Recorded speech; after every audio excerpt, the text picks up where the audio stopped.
Hey, Ben Kraus here on this fantastic Wednesday. We are just getting back in from having a very interesting trip to Washington, D.C., where I'd met up with a couple friends of mine, Brian Lewis, who I do a fair amount of work with, as well as John Wells. Now, many of you may know John from his work at Military Veterans Advocacy, which is based out of Slidell, Louisiana. We had a real interesting time. I'll tell you what. We went there with the purpose of working, obviously, on Capitol Hill on a couple issues. Some of you may know that I've been working on a privacy rights concern related to the Department of Veterans Affairs and their very recent decision to essentially change the privacy rules and privacy sharing related to our health records, where the agency went from a mandatory opt-in procedure when it comes to sharing your records with a third party to instead you're already basically automatically opted in, and you then have to take affirmative steps to opt out. I disagreed with that type of policy change, especially in the way that the agency ran it out on veterans, which gave us about 2 days to react to it and find out what was going on. Basically, it was, I want to say, September 27th or something like that, 26th, when I first heard about it, and we, jumped into action right away, figured out what was going on, kind of, and then dug and dug and dug. Finally, John Wells ended up filing a lawsuit against the VA in Washington, D.C., and that is essentially why a part of why we were there last week. So we were in town for the whole week and advocating for veterans on Capitol Hill as well as at the VA. Now, while I was there, okay, so that's kind of my preamble on what was going on. But while I was there, I had the opportunity to meet with Will Streitberger, who is the VRE Service Director. He took over that role I want to say a little over a year ago. And since that point in time has been really running the show as one would expect and hope from somebody in that type of position. And so in meeting with Director Streitberger, there was a lot of very interesting updates that I wanted to relay to all of you here in the group, because most of you were kind enough to also take the time out of your day to provide a very basically lengthy list of questions. So I want to thank all of you for taking the time out of your day as well to give me that information, because it helped me essentially direct some of the conversation that I had with Director Streitberger and his staff when I was in DC. So really appreciate that, and all of you for taking that time to basically give me feedback on what your concerns are regarding the Department of Veterans Affairs, regarding Voc Rehab, and am now relaying a big chunk of what we learned from that meeting to all of you here. So to give a little background to some of the new folks here in the group. My name is Benjamin Kraus. You can see my tagline there. I am a veteran rights attorney, founder of the website disabledveterans.org, where I write regularly. I've been really busy behind the scenes the past few months, and so I haven't been writing as much as I normally would. And so hopefully we'll change that going into the Christmas season, though with little kids and everything, it's always kind of hit or miss as far as schedules go. But my goal is to get front and center, because there's a lot going on in the veteran arena regarding our rights, regarding access to our health information, and related adjudication, concerns and questions. Now, the Department of Veterans Affairs and Vocational Rehabilitation Employment in particular are going to be going through a lot of changes. And so if you happen to get this, now one of the things that I want to let's see here. I want to add this about comments. So if you happen to have comments, I do want to add a section here. How can I do that? I'm still learning how to use this software, so give me a quick second. I'm going to post a link.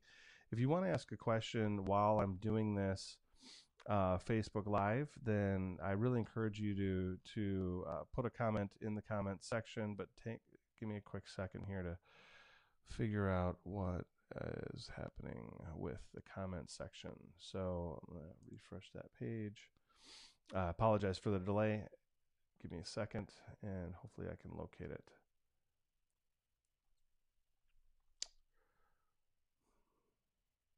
There it is. Okay. So if you have any questions, okay, here is the comment link. I'm going to post it.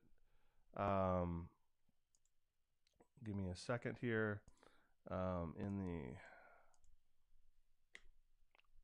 Okay, there it is. So if you have any questions and you want to ask them, then I really encourage you to do so. Click on the link below, which is, it says eCam Live. Click on it.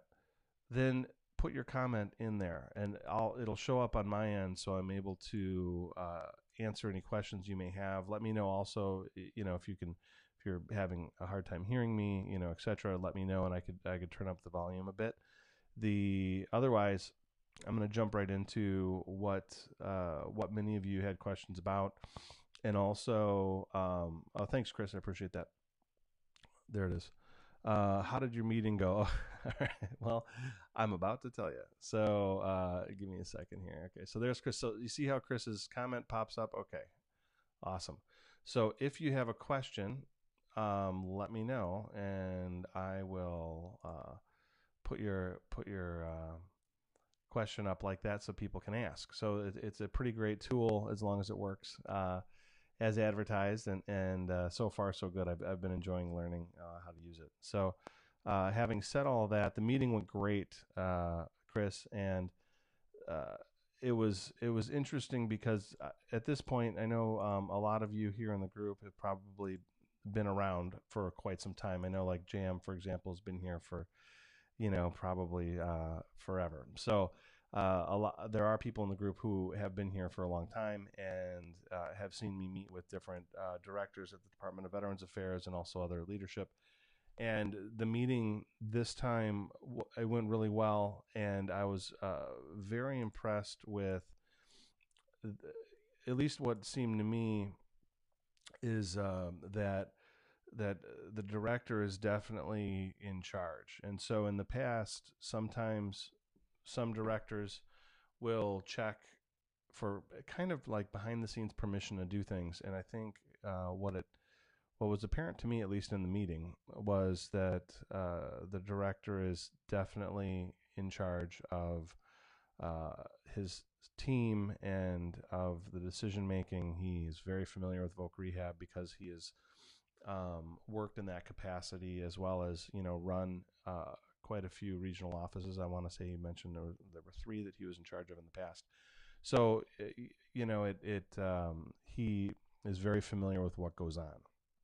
So I'm gonna leave it there as far as that goes. But I really appreciated his candor as well as his ability to walk me through a lot of the changes that are going on. So the questions, like a lot of you had questions about, for example, self-employment was a big one. Getting communication with counselors was also really a big topic.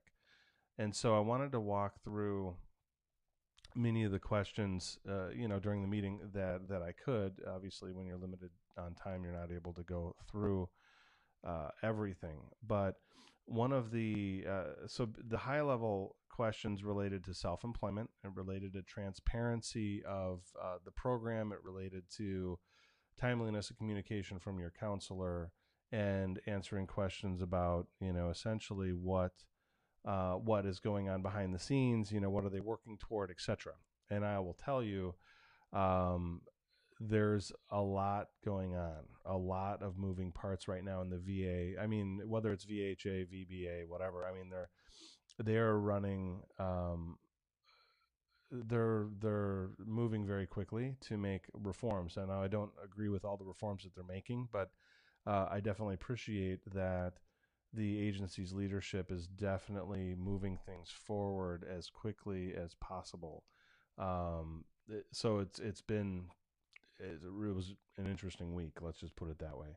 Now, to some of the high level questions, I want to get into this. So, self-employment, category 1, category 2. What exactly is going on, and where is the program going in the future? Okay. So when it comes to self-employment, let's see here. So when it comes to self-employment, I'm going to keep a log to make sure that I am writing everything down. Okay. Sorry about this. Okay. So self-employment, what's going on? There's a category 1, category 2. Veterans are frequently confused about that particular benefit, confused about what to expect. Historically, it's been a fantastic benefit if you can get approved for it, but it's also been heavily hamstrung with a lot of bureaucratic red tape and approvals. So approvals for self-employment have varied across regional offices, across, when your claim goes from, an example would be if you wanted to get category 1, which is generally reserved for only the most severely disabled veterans, where traditional employment is essentially precluded and you have to work from home. I'm paraphrasing, but that's kind of the gist of category 1. Category 2 is everyone else, where the benefit is appropriate, but you're very limited on the resources that you can get. So like category 1 would get resources such as supplies and deeper training in self-employment, whereas category 2, the training you get is certainly more limited, as well as the access to things like supplies. Like you wouldn't get that. Instead, what the agency would provide are the types of tools that might be necessary if you showed up at a job for that type of employment. It's goofy. But anyway, the good news is Voc Rehab is in the process of very likely changing that program, which will require a statutory amendment.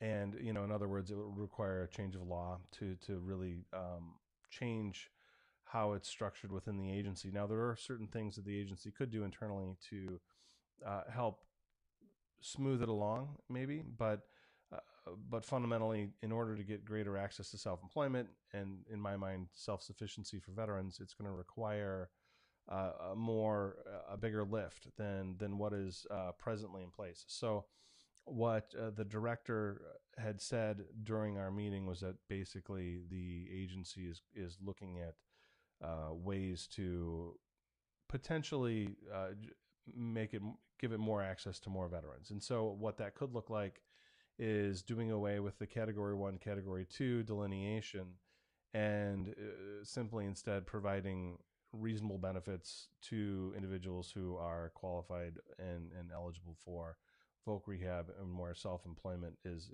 a good direction to move in.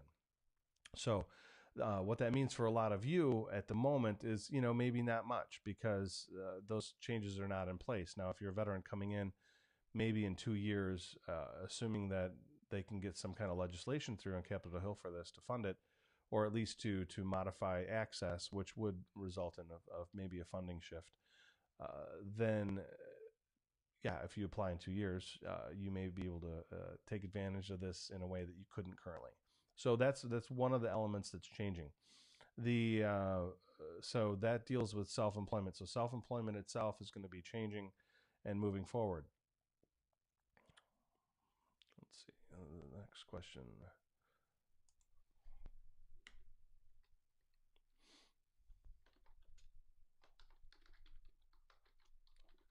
All right, so the next question dealt with, hang on. All right, so the next question dealt with communications with your counselor. So a lot of veterans are having problems with their counselor being out of communication, or at least not communicating in a timely manner with the veteran. That is going to be changing because the agency is implementing right now access to new tools that will streamline the communication process with your counselor. It includes artificial intelligence and other types of tools. It'll be interesting to see how those tools are implemented. And that's going to basically provide, in theory, greater access to your counselor by reducing the amount of time that the counselor has to spend on other tasks. So that's going to be a shift. So one of the things that, veterans asked was, well, what do I do when I can't get a call back, or I can't get an email back from my counselor? So the feedback that I received was to basically contact the VREO, and so the VREO is the Voc Rehab Employment Officer. That's the person that's in charge of that office. What the feedback I received, and I'm relaying to you, is that if you don't get a communication within a couple days, the director expects people to get back to the veteran swiftly, as you would in the private sector. So in the private sector, communication is key, especially in big business, etc. And you really have to, get back to the person that is contacting you, your customer, and get back to them quickly. And so the feedback was, if the counselor doesn't get back to the veteran within, and I guess I'm paraphrasing, within a couple days, it may be appropriate to reach out to the VRE officer and let them know that you've had a difficult time communicating with the counselor. One of the things that I've always suggested to veterans when it comes to difficult, communications, is to send a couple follow-up emails. So the follow-up email could be as simple as, did you receive this email? I sent it a few days ago. So in other words, you send the first email, then you follow up in a couple of days with the second email. Now, one of the things that I've seen people do is bracket in the subject line, like if they've sent a few emails, then bracket, fourth attempt, fifth attempt at the end of the subject line. So that way the counselor hopefully will notice that they haven't responded and you've sent multiple communication attempts. So that's one angle to go, to follow, to try to make it happen as far as the communication goes. But feedback was from the director is that the counselors are expected to communicate with the veteran when the veteran asks for help. So don't feel like you're, without recourse. I mean, the recourse is, communicate professionally, but to reach out to the VRE officer. If you've tried to communicate with your counselor a couple times in the same week and it hasn't worked out, then I would encourage you to definitely escalate to the VRE officer. So that's some of the feedback that I received from the director during our meeting. Let's see here. Anyone else? Yeah. So again, anyone watching this, if you have a question, got a comment in the comment section, and I'd encourage you to click on the eCam link, because that'll help basically reach out to me so that I can answer your question. So anyone watching this, definitely do that. So going to the other questions. So we've dealt with self-employment. We've dealt with how to communicate with a non-responsive counselor. I've walked through that process. The good or bad, we'll see what happens, but basically the agency is going to be moving to what's called, it used to be the M28 for Voc Rehab, and that was kind of the internal policy of the agency as far as how they're supposed to adjudicate claims and walk through every kind of like a decision-making process that that they may face, with a veteran. So what is going to be changing is the Department of Veterans Affairs is putting the M28 online in a searchable manner, which presently it's not.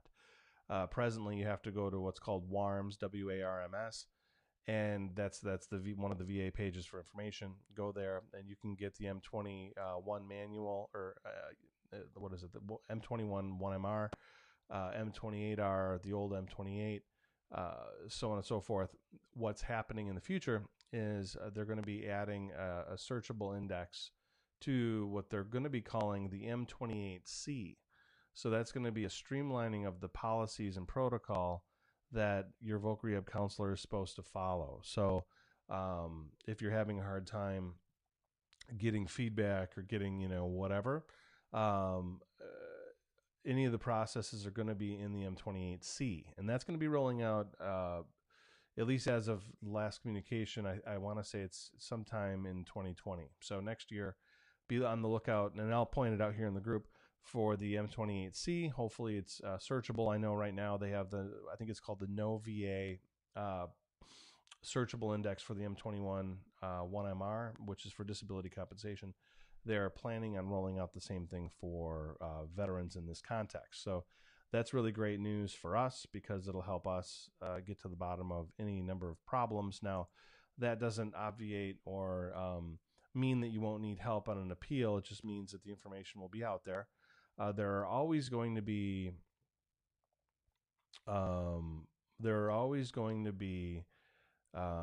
sticky points that are not covered in a policy or in a regulation or a statute. It's just generally how things work in life, because you can't really anticipate every factual or evidentiary situation that comes up. So so that doesn't mean you're going to get around having to appeal, or even in some instances hiring an attorney or finding a VSO for help with your particular appeal. But it does mean that hopefully things will be more streamlined.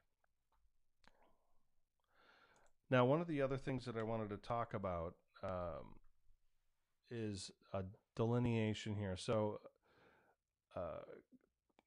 graduate school, one of the problems that a lot of veterans have in trying to get approval for graduate school is that at many of the regional offices, there exist local rules or policies, they may or may not be written down, that will result in a veteran being denied in a certain situation, where if they went across the border to a different regional office, they would not have the same type of problem.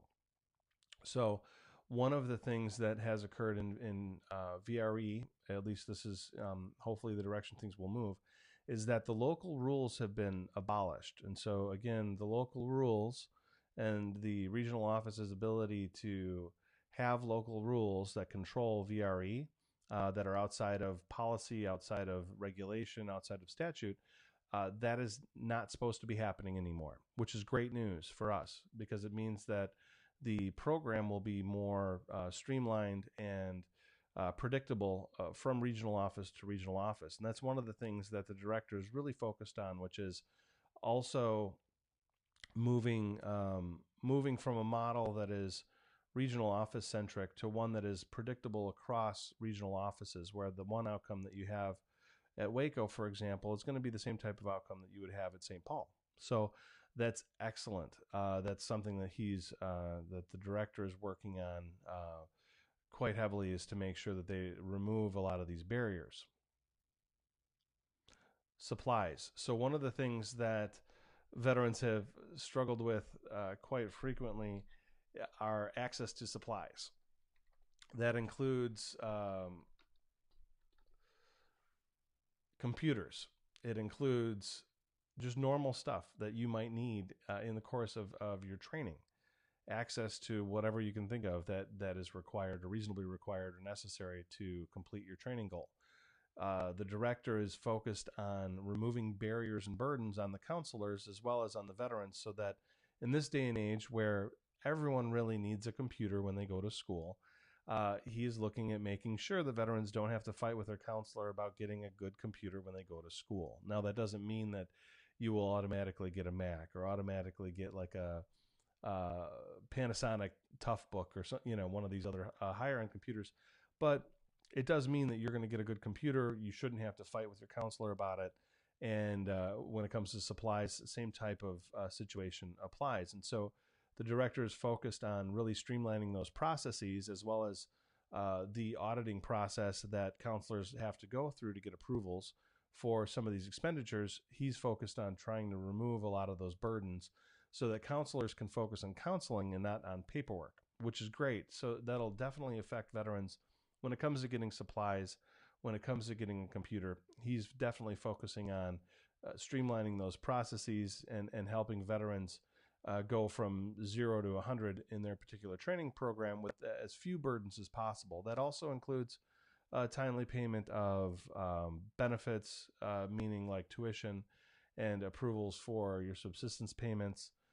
There are a lot of moving parts, and within that organization, it looks like I said earlier on, the director is definitely in charge, and he's driving this in a way that is going to get counselors the tools they need to be able to function in a timely manner, and also to get veterans the tools and equipment they need in order to be properly trained in whatever it is that they're working toward. aside from that, what other questions did we have? So there were questions from a lot of veterans here in the group about the lack of transparency, or at least that it was difficult to navigate like ILP and self-employment, and a lot of types of benefits are very difficult. And so, having said all that, the director is working on getting a lot of the red tape removed so that veterans can more quickly and successfully access this benefit. Now, my take on Voc Rehab is that it's one of the best but lesser known benefits that exist. And so for some of you that are new to the group, Voc Rehab can do incredible things and change your life. Now, when it comes to myself and my own experience, I was, a disabled vet that had a hard time, securing appropriate work after getting out of the military, and I had problems, and it took a long time for me to figure out what was going on. Thankfully, a program like Voc Rehab, right, exists, and covered my education and training from undergrad through not one after the other, but basically undergrad, later law school, and then also helped with self-employment regarding my some of the equipment that I needed for my startup law firm, where I'm helping veterans access their benefits and other areas of veteran rights. So one of those niches that has resulted is that I do represent veterans when it comes to Voc Rehab in my law firm, which let me show you at least what the link is if you have any questions. If you go to benjaminkrauslaw.com, definitely fill out a consult request form for veterans who are denied benefits. If it's a situation I can help give feedback on. I mean, there are things obviously that I won't be able to give feedback about, but when it comes to your benefits claim, if you've been denied Voc Rehab benefits, feel free to send consult request in, and I don't charge for that. Whether I can give you feedback in email and it's a very brief issue, or if it's something that requires more detailed explanation, that's what I do. I'm one of the only attorneys that I'm aware of in the country that does that type of work. But for me, Voc Rehab helped me become a veteran advocate. And going back to what I had said at the beginning, where we're working on a privacy issue related to privacy rights and health records, I never would have been involved in that type of issue had it not been for Voc Rehab to fund my legal education, to go through law school and everything else. So it was a very, very useful program, and it's something that I think a lot of veterans don't consider, even though it's certainly better than the GI Bill, as long as you are seeking what you would otherwise be entitled to. So anyway, having said all that, I think I've covered all the bases that I can give feedback on. I see that, let's see here. Some veterans, okay, so if you do have a question, I'd encourage you to ask it quickly. I'm going to have to jump off here, but let's see. But otherwise, let's see, can I... So if a veteran, okay, so one of the questions is dropping classes. Like, what do you do for dropping classes? Well, whatever you do in Voc Rehab, whether it's dropping a class or something else, you really need to run it by your counselor and get approval before you make the decision to do something.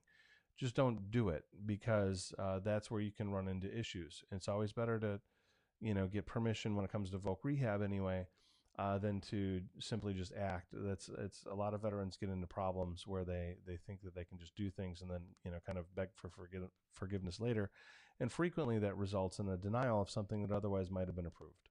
Or even if it's not approved later, you're able to basically take that information and have a reasonable shot at an appeal. So that's important to ask. Now, another person here asks, 28 months of GI Bill last, the length of, okay. So if you're a disabled veteran, and especially if you're a disabled veteran and your college is going to take 4 years, or you know that your goal is going to require advanced education, graduate school, something like that, I always encourage folks to check with Voc Rehab first, see if it's something that's a good fit for you. There's always going to be uh, an opportunity to come back to Voc Rehab later if you can't get it to work out. But I've seen a lot of veterans come to Voc Rehab after they complete their undergrad or after they burn through their GI Bill. The reason you don't want to do that is because the GI Bill, if you have entitlement to it, you can get the higher subsistence payment from Voc Rehab, as well as coverage of tuition, as well as coverage of accommodative systems, other kinds of tools that otherwise you wouldn't get from the GI Bill. Now, are they somewhat similar? Well, it depends. There are some states that are similar, or some circumstances where the type of benefit you might get will be comparable. But the GI Bill only lasts for 36 months.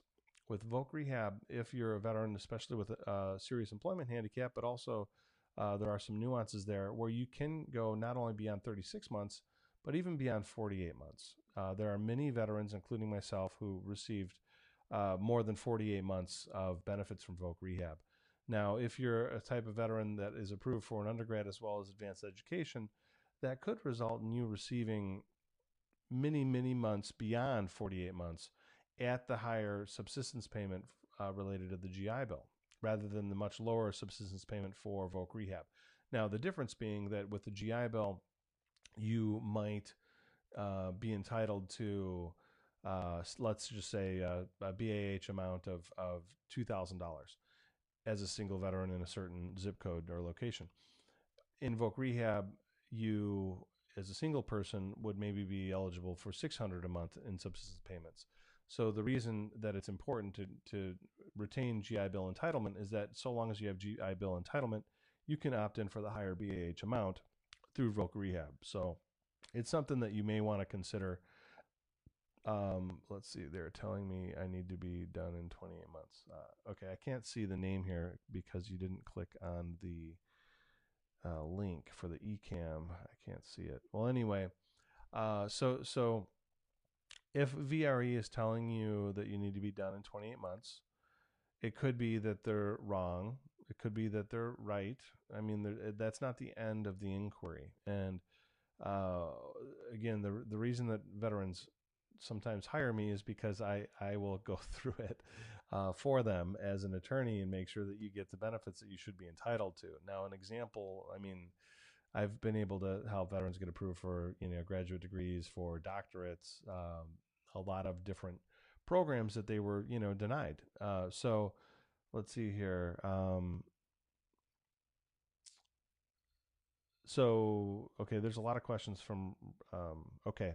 So let's see here. They're telling me, okay. So again, they can tell you whatever they feel like telling you. That doesn't mean that they're right. It's true with anything. Somebody can say a lot of things. I mean, we hear, the president saying a lot of things, but that doesn't mean that that person is correct. So you really got to dig in and look into it. Now, let's see here. Okay, so Chris asked, same, before VRE bullied me out of law. Okay, they claimed I didn't have enough entitlement months remaining, and so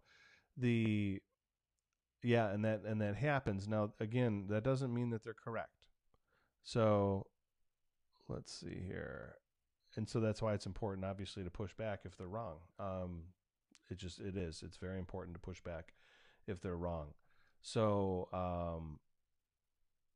let's see. Alex says, I'm not sure if you already talked about this, but did you talk about scholarships are applied differently to Voc Rehab? Okay, so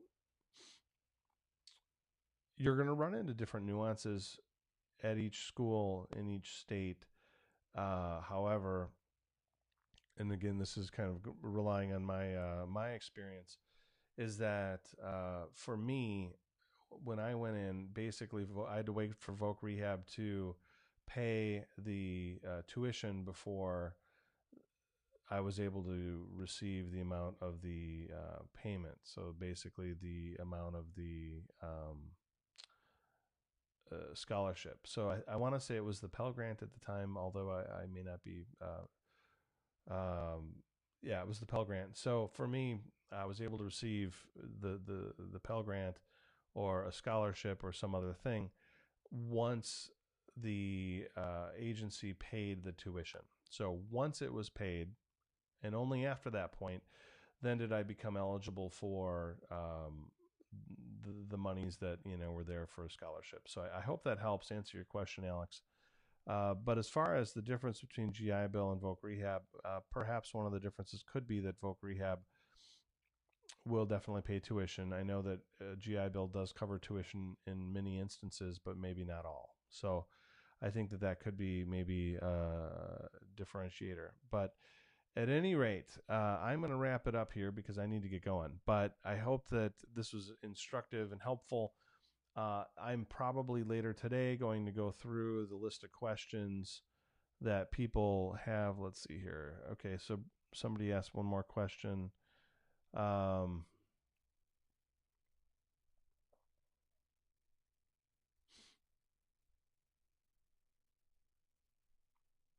okay. All right. Well, I hope that answers the questions that people have. I don't know if the link quality here for my internet is streaming at the same pace that I think it is, so I can see what's going on my computer, but it may not be at the same speed that you guys are seeing it. So, anyway, I hope all y'all have a great week. It is really cold here in Minnesota, and so we're freezing. It is ridiculous. But going back to what I had said before at the beginning of this, the I run a veteran rights law firm. I provide feedback to veterans who are denied benefits or have other issues, but usually my focus, a lot of it is on Voc Rehab and helping Voc Rehab veterans get the benefits that they are entitled to. And one of the services that I provide, and I want to repeat this here in the group, is that if you want feedback and you've been denied, or if orally denied, and they refuse to provide you with a decision letter, which has been happening a lot lately, um, go to my law firm website, which is, let's see here, law firm website, benjaminkrauselaw.com, and ask for feedback. And if it's a situation where I can give you feedback, because again, uh, it's not always the case where something's not always on point, but if it is, I don't charge for consults. I'll obviously charge if I need to represent you, and or if you want my representation, but the consults are free. I don't charge for that. And I'll give you feedback on your claim and whether I think that an appeal has merit or whether there's, an error in the decision letter or something like that. And I'll give you a heads up and point you in the right direction. So I'd encourage any of you here in the group to reach out to me. Now, this group is connected with disabledveterans.org. Now, that's where I write regularly and talk about some of the problems that veterans face from a veteran-centric perspective. And the reason I think it's important to highlight that it's veteran-centric is that oftentimes we see in the news that things are written from the perspective of the institution or from the special interests or something like that. My focus is always on how will the thing, whatever the issue is, affect the veteran. And yeah, Kenya would be toasty. Whoever wrote that. Yeah, I bet Kenya's real warm right now. Anyway, I love you all. Have a great week. I'm going to get back to it. And otherwise, look forward to checking in here in the group.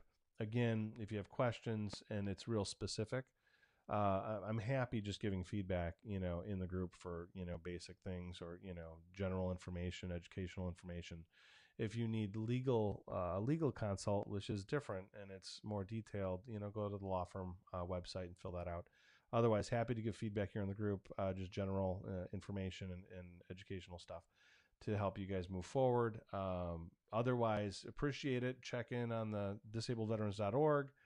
We do fund that platform with our book, the Voc Rehab Survival Guide, and the essentially e-course that you can purchase and get access to. It's right now less than $20, and it is something I had written about my own experience in Voc Rehab and also the experience of other veterans and how to best navigate the program when you're trying to get approved. So definitely check it out.